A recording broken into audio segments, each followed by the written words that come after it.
豬腳灣。Hello， 粉絲們啊！今日早晨咧，阿亮咧就帶我哋食呢個十味傳統肉骨茶。咁而家我哋就嚟試一試。Hello， 粉絲們啊！哇，今日阿亮咧一早咧就約咗我嚟呢個地方十味傳統肉骨茶啦。咁咧就認識咗呢個師傅。點解咧？我食嘢係咁樣嘅，我食到啲味道咧，我覺得得咧，我就走去廚房揾師傅啦。師傅你好，咁你嗌咩名？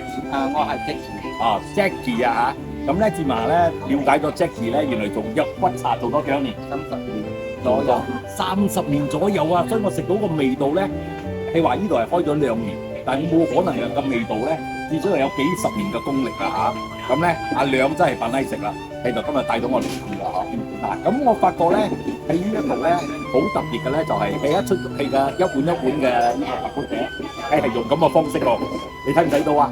喺下邊咧係放嗰個火去聚住氣嘅，咁咧我就一直食就可以食到咧嗰個湯好膠啦，又夠熱啦。點解你會諗到用咁嘅方法做？因為咧之前咧我做嘅時候咧就係冇放咁樣嘅嘢，跟住好多客仔就投訴我湯凍咗唔好食，或者出嚟咗你嘅肉骨茶又唔好食，咁樣。係啊，其實滿街嘅肉骨茶邊度有聚火俾你啦？咁咧。呢一道戲嘅特色就係真係好細心，係有對字，所以我覺得呢個係嘅細心啊！跟住咧，仲有咧就係你哋係全部行一碗冇行瓦煲，有行瓦煲咯。瓦煲係點賣？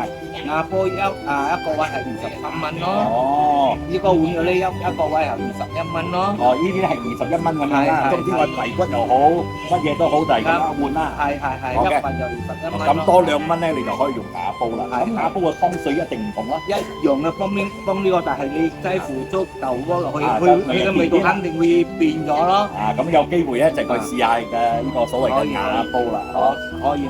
OK， 因為咧我問你喺巴生咧，你有好多間肉骨茶嘅，係你啊喺咁風嘅一個地方，咩咁風？